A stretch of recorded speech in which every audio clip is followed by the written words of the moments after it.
Hello નમસ્કાર વિદ્યાર્થી મિત્રો, દરેકનું હાર્દિક સ્વાગત છે. ધોરણ 10 વિષય ગુજરાતી મિત્રો, પાઠ નંબર 20 સ્વાધ્યાયનું સંપૂર્ણ સોલ્યુશન આજે આપણે આ વિડીયોમાં તમને આપવાના છીએ, જે તમને પરીક્ષાની અંદર પણ ખૂબ જ ઉપયોગી નીવડશે. આ જવાબો તમે તમારી ગુજરાતીની નોટબુકની અંદર લખી શકો છો. આપણે ચેનલ પર તમામ વિષયના સ્વાધ્યાય સોલ્યુશન સાથે મિત્રો મૂકવામાં આવે છે, તો તમે એ પણ જોઈ શકો છો. તે પહેલાં ચેનલમાં જો નવા આવેલા મહેમાન હોવો તો ચેનલને ફટાફટ સબસ્ક્રાઈબ કરી બાજુના બેલ બટન પર ઓલ નોટિફિકેશન કરી લેશો. પાઠનું નામ છે વિરલ વિભૂતિ, જે સાહિત્યિક કૃતિનો પ્રકાર રહેશે ચરિત્ર નિબંધ. લેખક છે આત્માર્પિત અપૂર્વજી. ત્યારબાદ મિત્રો શબ્દ સમજૂતી. સાથે શબ્દો જોવા જઈએ તો જિજ્ઞાસા તો જાણવાની ઈચ્છા, અનુજ્ઞા તો પરવાનગી, મનોમંથન તો મનમાં ચાલતું મંથન, આધ્યાત્મિક તો આત્મા કે આત્મ તત્વ સંબંધી, કારસો તો યુક્તિ અથવા હિકમત, મનસુબો પારદર્શિતા તો વસ્તુ કે બનાવને સમગ્ર રીતે જોવાની શક્તિ, અનાસક્ત તો આસક્ત નહીં એવું, સતાવધાની તો એકી સાથે 100 વાતો પર ધ્યાન આપનાર કે સાંભળીને યાદ રાખનાર, યુગ પ્રવર્તક તો યુગ પ્રવારનાર, યુગ બદલનાર, રતલ તો લગભગ 490 ગ્રામ. ત્યારબાદ છે સંગ્રહણી તો સંકરણીનો ઝાડાનો રંગ. ત્યારબાદ છે મસાણ તો સ્મશાન, ચિંતન તો મનન, પવન તો સમીર, નિત્ય તો કાયમી. વિરુદ્ધાર્થી સતેજ તો નિસ્તેજ, અપકાર ઉપકાર, નિવૃત્ત તો પ્રવૃત્ત. રૂઢિપ્રયોગ જોઈએ, જેની અંદર ચકિત થઈ જાઉં તો આશ્ચર્ય પામવું, અને શબ્દ સમૂહ માટે એક શબ્દ. મામાનું ઘર તો મોસાળ, એક સાથે 100 વસ્તુઓ યાદ રાખવાની શક્તિ તો સતાવધાની શક્તિ.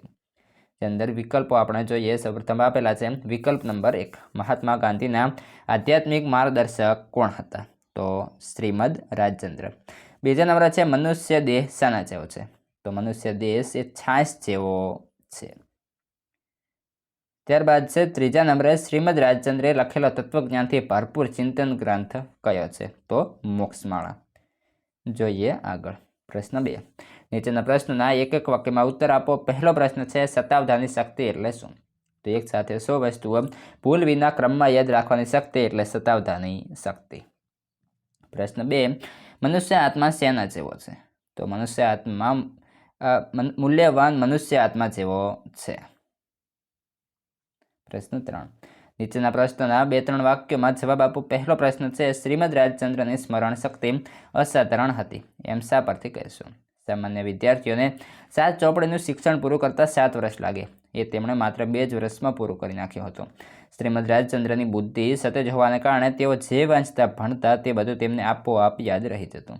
આમ કહી શકાય કે શ્રીમદ રાજચંદ્રની સ્મરણ શક્તિ અસાધારણ હતી. પ્રશ્ન 2, શ્રીમદ રાજચંદ્રની જીવદયા અને કરુણા કયા પ્રસંગમાંથી પ્રકટ થાય છે?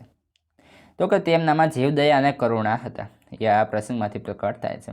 શાક સુધારવા જતાં તેમણે લીલી શાકભાજીમાં રહેતા જીવો જોયા. નાના હતા ત્યારે દેવમાએ તેમને શાક સમારવા આપ્યું. આ જોઈ તેમની આંખો ભરાઈ આવી. પ્રશ્ન 3, કયા પ્રસંગથી ગાંધીજી આશ્ચર્યચકિત થઈ ગયા? શ્રીમદ સહજ રીતે એક પછી એક બધા શબ્દો ગાંધીજીએ જે ક્રમમાં લખ્યા હતા એ ક્રમમાં કહી સંભળાવ્યા. ત્યારે ગાંધીજી એમની સતાવધાની શક્તિથી આશ્ચર્યચકિત થઈ ગયા. ગાંધીજીએ તેમનું પારખું કરવા માટે જુદી જુદી ભાષાના કેટલાક શબ્દો લખ્યા અને એ શબ્દો તેમને શ્રીમદને વાંચી સંભળાવ્યા. શ્રીમદના કાકાજી સસરા ડૉક્ટર મહેતાએ ગાંધીજીને શ્રીમદનો જ્ઞાની અને સતાવધાની તરીકે પરિચય કરાવ્યો. પ્રશ્ન 4, ગાંધીજીનો શ્રીમદ સાથેનો આધ્યાત્મિક સંબંધ સમજાવો. ગાંધીજીએ શ્રીમદના શ્રી આત્મસિદ્ધિ શાસ્ત્રનું અંગ્રેજીમાં ભાષાંતર પણ કર્યું હતું. શ્રીમદ લિખિત કાવ્ય અપૂર્વ અવસર એવો ક્યારે આવશે? આશ્રમ ભજનાવલીમાં સ્થાન આપવામાં આવ્યું છે. ગાંધીજી અધ્યાત્મ અને ધર્મ સંબંધી કોઈ મૂંઝવણ હોય તો તેમને તેમની પાસે રજૂ કરતા, તેમને પ્રશ્નો પણ પૂછતા. આ દ્રષ્ટિએ જોતા એમ કહી શકાય કે ગાંધીજીનો શ્રીમદ સાથેનો આધ્યાત્મિક સંબંધ ઊંડો તો હતો જ, પણ બંને એકબીજા સાથે અંતરથી જોડાયેલા હતા. ગાંધીજી શ્રીમદજી પાસેથી સમાધાન અને માર્ગદર્શન પણ પ્રાપ્ત થતું.